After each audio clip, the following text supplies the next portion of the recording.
Shalom saudaraku, berjumpa kembali bersama dengan saya, Pendeta Jakob Setio, dalam program Sapa Jemaat di Rumah. Mari kita masuk dalam hadirat Tuhan, kita berdoa, mohon penyertaan dan berkat Allah dicurahkan atas kita. Bapa, kami menyerahkan waktu renungan firman Tuhan kali ini ke dalam tangan kasih-Mu. Mohon hikmat-Mu, mohon pencerahan daripadamu. Biarlah kami mengerti akan kehendak-Mu, supaya sepanjang hari ini menjadi hari yang diberkati, di mana kami boleh hidup seturut dengan kehendak-Mu. Berfirmanlah Tuhan, kami siap diberkati. Di dalam nama Yesus kami berdoa dan bersyukur kepadamu. Haleluya, amin. Firman Tuhan kali ini terambil dari Matius 19 ayat 21. Matius 19 ayat 21 berkata, kata Yesus kepadanya, "Jikalau engkau hendak sempurna, pergilah, jualah segala milikmu dan berikanlah itu kepada orang-orang miskin, maka engkau akan beroleh harta di surga. Kemudian datanglah kemari dan ikutlah aku."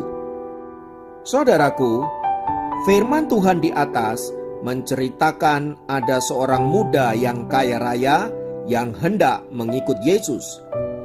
Ia mengklaim diri sebagai orang yang telah melaksanakan perintah-perintah Tuhan.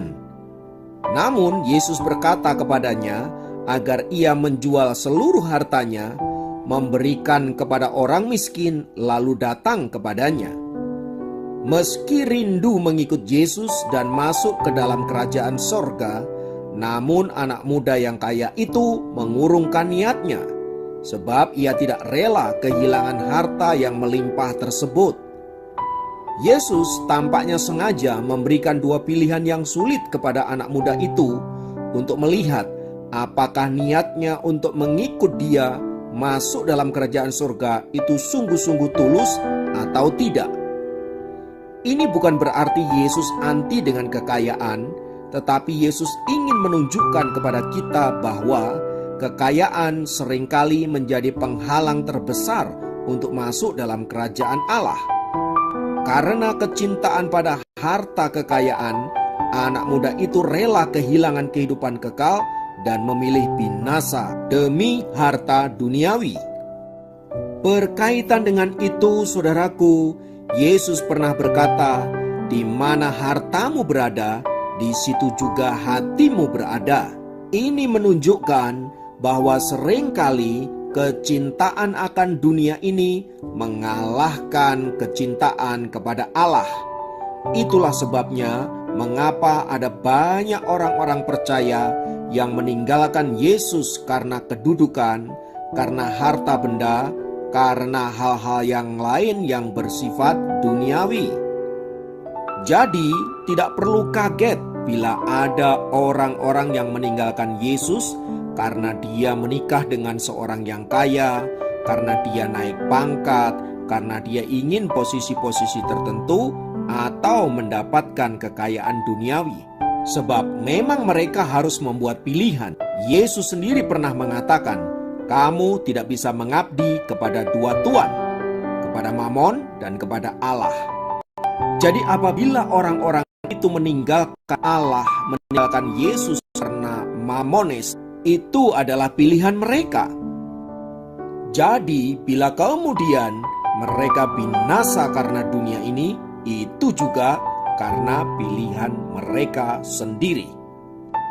Firman Tuhan yang baru saja kita baca, saudaraku, mengingatkan kita agar kita di dalam mengiring Yesus, mengiring dia dengan segenap hati dan jiwa kita, karena kita mau mengasihi dia, bukan karena yang lain, apalagi karena kita menginginkan berkat-berkat jasmani.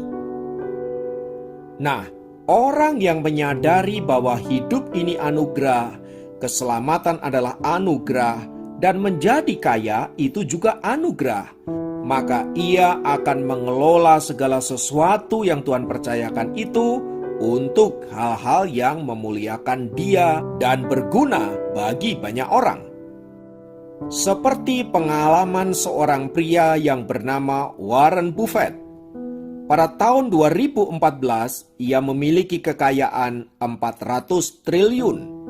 Di masa tuanya, ia dan istrinya Susan berdiskusi bagaimana caranya agar kekayaannya tersebut bermanfaat bagi banyak orang.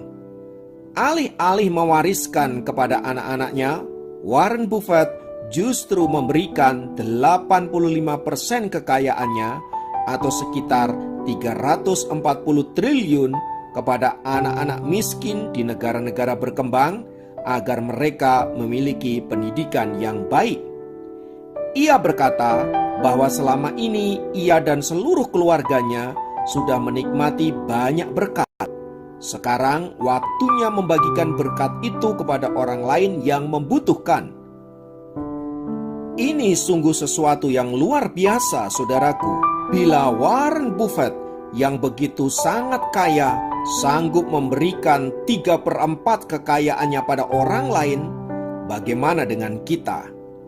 Sayangnya saudara-saudara, ada banyak orang makin kaya makin kikir. Ini bukan soal apa yang kita miliki, kekayaan, uang, pekerjaan, keluarga, dan lain sebagainya. Tetapi ini soal hati kita. Sebab seberapa banyak pun harta yang kita miliki, kalau hati kita tidak pernah ingin berbagi kepada orang lain, maka kita tidak akan pernah memberikan secuil pun kepada orang lain.